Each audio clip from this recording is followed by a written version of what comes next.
میکە کە شرۆڤەکاری ئابووریە قسەی لەسەرەکەین کاک بەڵەن سڵاو لەبێتم کاتت باش ئەم ڕۆژ لە جەنگ و ئابووری باباسی پێچەوانەکە بکەین بازار لە شەو ڕۆژێکە چۆن پێچەوانە بووە ئەمە چۆنی بینیت دوێنێ چەند ڕۆژی ڕابردوو بە شێوەیەکی گشتی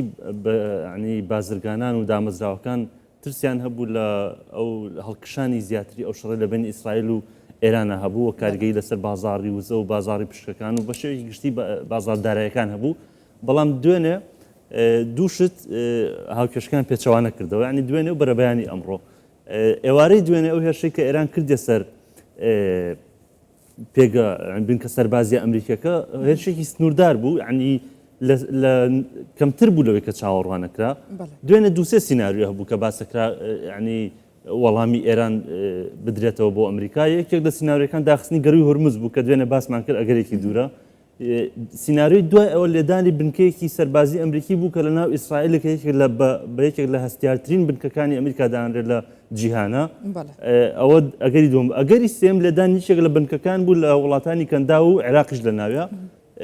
ئێران دەستی بۆ ئەگەری سێم برد ئەگەری سێمیش ینی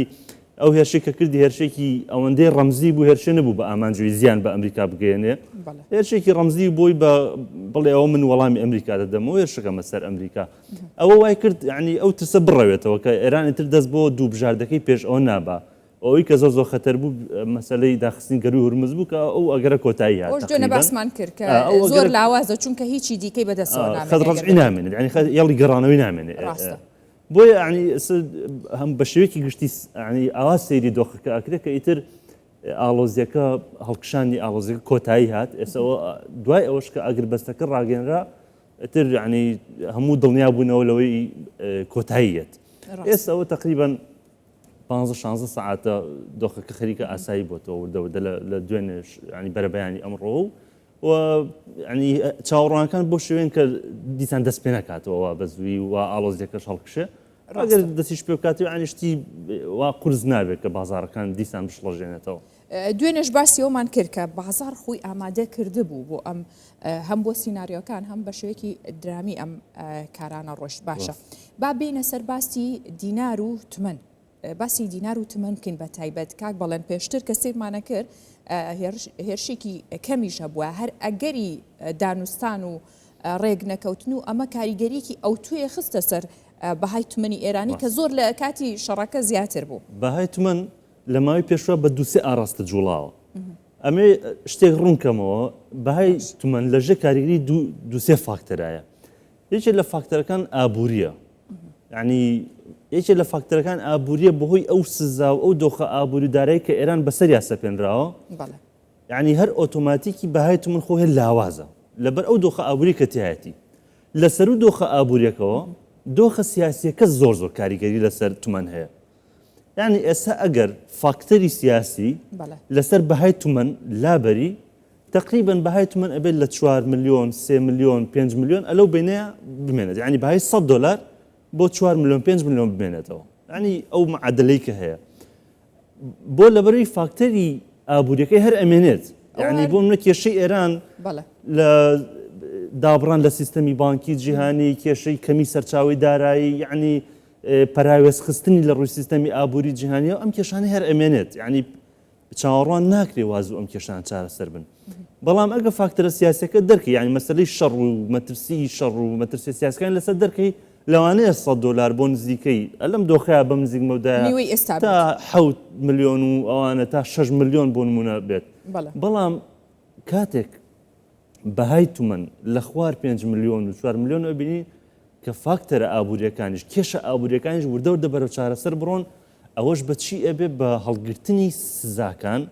باشە ئەگەری هەیە لە دوای ئەم ئاگربەستا وە لە دوای ئەم جەنگەی کە ڕوویدا دەرەنجامەکانی ئەو سزایانەکەم کاتەوە یاخود بەردەوامە بێ ئێران پێش ئەم شەڕەکە دەست پێ بکە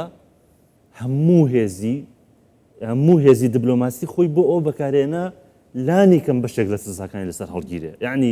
کە باسی بەرنامە ئەتۆمیەکەی ئەو پێشنیاریانە ئەکرا کە خراببوونە بەردەسی یەکێک لەو کارتانێکە ئێران یان یەکێک لەو مەرجانەکە ئێران هەیە بوو هەڵگرتنی لانیکەم بەشێک لە سزاکانی بوو لەسەری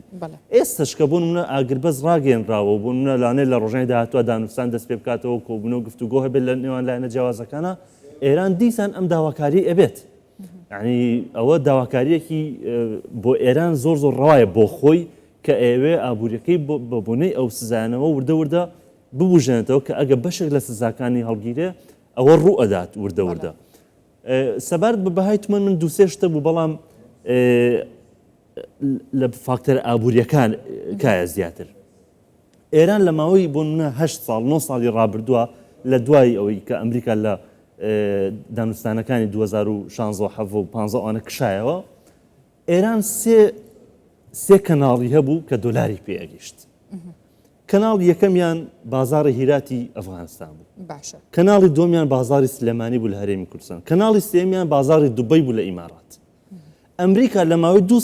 دو ساڵ بۆ 3 ساڵی ڕابردووە ئەم کەناڵانی تا ئاستی بۆ منە لە سەدا ئەگەر پێنجی ئەگەر دەی مابێتەوە لە سەدا 90 ئەم کەناڵانی کە بۆ ئێران دۆلاریان لێوە ئەڕۆشت دایخستن گۆڕێنی سیستەمی ئەو سیستەمە سیاسی لە ئەفغانستان هەبوو کە ئەو زانیمان 2 ساڵ پێشستا ئەوەی ڕوویە سیستەمە سیاسەکە و سەرۆکەکەی هەڵاتن و ئێستا تالیبان حکومیەکە ئەوە کۆتایی بۆی هێنا ئێستا ئەفغانستان خۆشی دەستی بە دۆلار ناکات تا لێەوە ئەوە داخرا بازاڕی هیرات داخرا کەناڵی باسی ئەوەی دووبەی بکەین سەرەتا ئەوەی دووبەی یەکێک بوو تا ئێستش تقریبەن ماوە یەکێک بوو لە ڕێگەستەرەکیەکانی ئەوەی کە ئێران لێەوە لەو بازاری دووبەیەوە مەسەلەی نەوتی خۆی ساغ کردەوە مەسەلەی بازرگانی ڕێخست بازرگانی دراوە دیجیتاڵیەکان کە یەکێکە لە نەفەسە گەورەکانی ئێران ئێستا بۆین لە ڕێگەی دووبەیەوە ڕێکیەخا لە ڕێگەی ئەو کەناڵانی لێەوە هەیە ئەگەر سیرکەین لە ماوەی 2 ساڵی ڕابردووە زۆرترین ئەو سزایانەی پەیوەندیان بە ئێرانەوە هەبووە بەسەر کۆمپانیا ئیماراتیەکان ئاسەپێنراوە بەسەر شخصی بازرگانە ئیماراتیەکان ئاسەپێنراوە کە هاوکاری ئێرانیان کردو لەو بابەتەیە تقریبا من ناڵێم کەناڵی دووبەی بۆ ئێران کۆتایی نهاتوو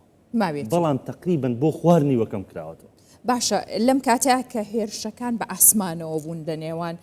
ئێران و ئیسرائیل و هێرشەکانی ئیسرائیل ئەتوانین بڵێن هێرشی ئاسمانی بوون پێ دوایە هێرشی ئەو هێرشانی کە ئەکرا سەری لە ڕووی دیجیتاڵیەوە یاخود با بڵێن هێرشی ئەتاکی ئینتەرنێت بوو ئەمانەش کاریگەری هەبوو لەسەری کاریگەری لەسەر ئەو ژێرخانە هەیە کە ئێران بنیاتی ناوە بۆ خۆتزیینەوە لە سزاکان لە ڕێگەی دراوە دیجیتاڵیەکان لە ڕێگەی مامەڵی دیجیتاڵی هاوشێوەی ئەو هێرشە بوو لەسەری کاریگەری هەبوو بەس نەگەیشتە ئەو مستەوا بەرزە یعنی بەڵام کاریگەری هەیە ئێران دووسێ ینی بێجگەلەوە ئێران بێجگەلەوەی کە وەکو سیستەمەکە وەکو حکوومەت ئیش لەسەرەوەکە لە ناو ئێرانیشا خەڵکێکی زۆر هەیە بازرگان و سەرمایهدار و ئەوانە خەریکی ئەو بابەتن مامەڵە لەگە دەرەوەی خۆیانەکەن لە ڕێگەی دراوە دیجیتاڵیەکانە ئەوەش سەرچاوەیەکی سەرەکی ئەبێ بۆ ئابووری ئەوان و بۆ ئین کەناڵی سێم کە وێستم باسی کەم بازاری عێراق بەگشتی و لە ڕێگەیەوە نەفەزی ینی ئەوی منفەزی دۆلاری سلێمانی بۆ ئێران لە تقریبا 2 ساڵ 3 ساڵی ڕابردووە حکوومەتی عێراق بانکی ناوەندی عێراق لەژێر سەرپەرشتی بانکی فدراڵی ئەمریکایە و گەنجینەی ئەمریکایە ئەو ڕێکارانەی گرتیە بەر بۆ مەسەلەی ڕێخستنی پێدانی دۆلار و خستنە ڕووی دۆلار و خستنە بازاری دۆلار تقریبا ئەو کەناڵشی تا ئاستێکی زۆر لاواز کردووە ئێستا مامەڵەکە ماوە بەڵام زۆر سنووردارە ینی من لە خەڵکی ناو بازارە بازرگانشت ناو بازارەکە پرسین باز لەوەکن لە ساڵانی پێشوە لە بازاری بۆرسەی بازار دۆلارەکەی سلێمانی و بۆرسەی هەولێر پێشتر بوو من ئاوت لە سلێمانی مامەڵە ڕۆژانە بە زیاتر لە 15 میلیۆن دۆلارەوە ئەکرێ ئێستا دابەزیە بۆ 5 میلیۆن دۆلار و کەمتریش لە هەولێر باسییان لەوە کرد مامەڵە بە 30 میلیۆن زیاتر دۆلارەوە ئەکرێ ئێستا دابەزیە بۆ خوار 20 نزیکەی 15 ئەمە یەکێکە لەو هۆکارانە کە تەبعاً ئێمە مامەڵێکی گەورەی بازرگانیمان لەگەڵ ئێرانیشێکە بە نزیکەی عێراق 10 میلیارد دلاری ساڵانە ئەخەمڕێنرێ دۆلار ئەچوو بۆ ئێران ئێستا ئەوەش تقریبا تا حد باشە من ڕێگە فەرمیەکان بوو هیچ دەرچە ئەو دەرچانەی کە بە نافەرمی بوون و ئێستاش ئەمریکا چاوی لەسەرەتی و بەڵام هەر عێراق کردوێتی بە دەرچەیەک بۆ وەرگرتنی دۆلار ئێستا زۆر دەرچە هەیە کە هەر دۆلاری لێوە ئەگاتە ئێران بەڵام لێرە جیاوازێکەیە 4 ساڵی پێشوو ئیدارەی ئەمریکا بەدەست دیموکراتەکانەوە بوو دیموکراتەکان زۆر قەناعەتیان بەو سۆفپاوەرە هەیە لە ڕووی ئابووری و لە ڕووی کللتوری ئەوانەوە ئامانجەکانی خۆیان بەدی بێنن بەڵام دیموکراتەکان بەگشتی و ترامپیش کە زۆر تونترە لەوان یعنی کەمتر ئیش بەو میکانیزمانە ئەکا مەسەلەی سزادانی بانق و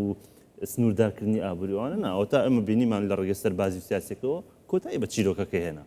یعنی ئەو ئیش بەو ناکە بابێ من 4 بانقی عێراقی سزا بم بۆی دۆلاریان نەگا بە ئەمریکا و نەگا بە ئێران و بۆ هۆیەوە ئێران ئابوورەکەی لاواز بێ و خەڵک لێی هەستە یانی چیرۆکەکە زۆر درێژە بێت پێشبینیەکەی سزاکان بۆ سنووردارکردنی دەستگەیشتنی ئێران بە دۆلار زیاترە بێ و بە تایبەتیش لەسەر عێراق لەم قۆناغی دوای ئەگربەستە من پێم وانە ینی وەکو وتم ئیدارەی ئێستای ئەمریکا و ترامپ کەمتر قەنەعەتی بۆ هینە هەیە یعنی ئەکرێ وەکو کارتێک بەکاری بێنێ ئەکرێ وەکو دەرفەتێکیش بەکاری بێنە بۆ ئێران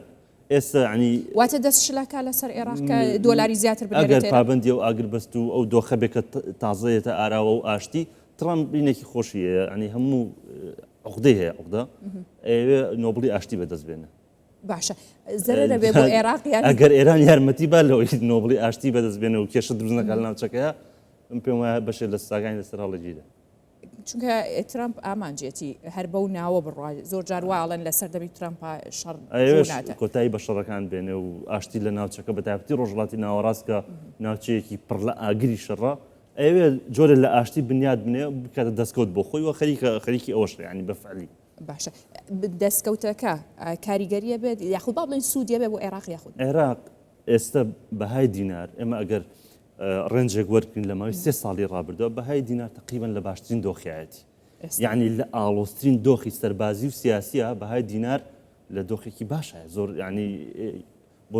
ئێستا لەگەڵ بەهای فەرمی لەگە بەهای بازار نزیکی 10,000یان فەرقە لە باشترین حاڵەتە عێراق هەر 4-5 هەر فەرقی هەبووە پێشتر یعنی ئەمە گەشتە چی گەشتەوەی کە جیاوازیەکە بکاتە 30,000 و زیاتر ئێمە بەهای دۆلارمان بینی گەشتە 176,000 دینار زۆر زۆر ئەوە ئێستا هۆکارەکە چیە؟ ئەمە دووسێ هۆکار لە پشت ئەم بابەتەوە یەکیانەوەیە ئێران بەهۆی ئەو دۆخی کە هەیەی ئێستا کەمتر هەوڵی ڕاکێشانی دۆلاری لە بازارەکانی عێراقەوەیە ئەوەی چێکە لە هۆکارەکان یەکتر لە هۆکارەکان ینی ئەوانی کە ئاینە دەستیان بە دۆلار بکە زۆر ئاسانکاریان بۆ کراوە کە لە ڕێگە فەرمیەکە و دەستیان پێ دۆلارێکی باشە لە بازار بۆ منەتۆ سەفەرەکەی دۆلارە ئااتێ بۆ کارتی بانکی تێ دۆلار ئااتێ بۆ منە نەخۆشە بێتە دەرەوە دۆلار ئااتێ بازرگانیەکی کاڵا هاوردەکەی دۆلار ئااتێ بۆ ینی بیانوویەک نەماوەی بازرگان بچێت لە بازاری ئازادا دۆلار بکڕێ مەگەر کەسێکە بێ خۆی لە باج و خۆی لە سیستەمی گومرگی و ئانە بدزێتەوە ئەو شتێکی ترەوە هەر ئەمێنێ ینی قەت کۆتایی نایە بۆیە ینی بە شێوەیەکی گشتی ئێستا کەمترین فشار لەسەر بەهای دۆلار لە بازارەکانی عێراقا هەیە و ئەگەر ئەم دۆخە ئاوا بەردەوام بێ و سەقامگیری لە ناوچەکەیە بەدی بێ بەڕاستی دۆلار دابازنی زۆر زیاتر بەخۆی ببینێت باشە با باسێکی بەهای دیناریش بکەم کە بەرزبوونەوەی تۆمار کرد و لە ماوەیەکی کەمیشە کاردانەوەی بۆ بڕیاری ئاگربەست تۆمار کرد ئێستا بەهای 100 دۆلاری ئەمریکی بەرامبەر بە 142,000 دیناری عێراقی ئەوە لە کاتێکە کە لە دەستپێکی شەڕەکەیە بەهای 100 دۆلار زیاتر لە 147,000 دیناری عێراقی بوو بۆ ئەو ئاستە بەرز بوو بەڵام دواتر کە دەرکەوت عێراق نابێتە بەشێک لە شەڕەکە ئەوە دیناریش بەشێک لە بەهاکەی بۆ گەڕایەوە و وەکو ئەم ڕۆژ باسمان کرد کە ئێستا لە باشترین دۆخیەتی دیناری عێراقی ئەتوانین بڵین بەردەوامە بێت لەسەر گەڕانەوە بۆ ئەم دۆخە باشێ و بۆ ئەو ئاستەی کە بانکی مرکزی ئامانجێتی پێشتر دووسێ جوڵە لە دینارە هەبوو بەهای دینار بەرامبەر بە دۆلار جوڵەیەکی تا 1000 دیناری کە جوڵی ڕۆژانە و ینی ئاسایی بوو ڕۆژێ 500 دینار بەرزە بێت ئەوازێ ینی بە گۆڕانکاری لە خواست و خستنەڕووی دۆلارە ئەم جوڵەیە دروستە بوو جوڵەی دوم کە لەو گەورەتر بوو تا ئاستی 3000 دینار و 4000 دینار بوو کە ئەوە بە هۆکاری ناسەقامگیری ناوچەکە دروزە بوو کە هەڕەشەیە ئەکرایە شتێگە بوو 3000 دینار بەهای دۆلار یا بەرزە بۆ یا دابەزی بەرامبەر بە دینار جوڵەی هەرە گەورەی دینار کە ڕووی ئەیە بەهۆی سزا و بەهۆی پاکخستنی سیستەمی بانکی و ئەو سزانێ بەسەر ئەسەپێنرا ئەگەشتە تا 7,000 دینار یعنی بۆ 900 دۆلار ئاسایی بوو لە ماوەی 2 ڕۆژە 7,000 دینار بەرز بێتەوە بەهۆی سزادانی سیستەمی بانکی و سزادانی چەند بانکێکەوە ئێستا ئەم جوڵانە هەر سێ جوڵەکە بچووک بۆتەوە ینی گۆڕانکاری لە 1000 دینارەکە بچووک بۆتەوە ینی بۆ منە ماوەیەکی زۆر زۆر ئەمان بینی کە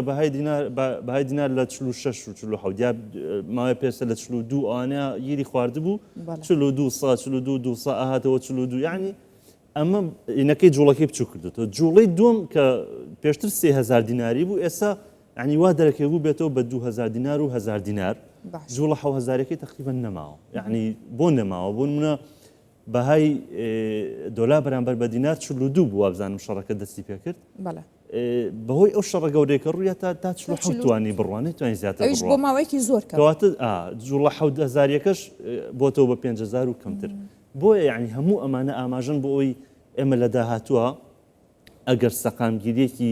باش لە ناوچەکە بێتە ئاراوە بەهای دۆلار لە خوار 140,000 دینارە ئەبینین ئەگەر دۆخەکەش زۆر زۆر زۆر زۆر ئالۆز بێ پێ ناچێ 50 تێپەڕێنێ ینی پێ ناچێ بەهای $100 گەشتە ئالۆزیش نەگەشتە 140 یعنی ئیتر تقریبا گاپەکەی وا بچووک بۆتەوە لە بینی 45 بۆ 38 ئەلەو بینە ئەتوانی پێشبینی بۆ بکەی ینی $100 لە هەرە بەرزیەکەیە یان لە ئاستی نەئاسایە بگاتە 145,000 دینار و لە ئاستی سەقامگیریوانە لە 139 ببینی زۆر باشە سپاس کاک باڵێن سپاس بۆی کە ئەم ڕۆژ لەسەر ئەم بابەتانە بە وردەکاری زیاتر قسەمان کرد بە هیوای کاتێک خۆش سپاس کە بینەر و بیسەر بوون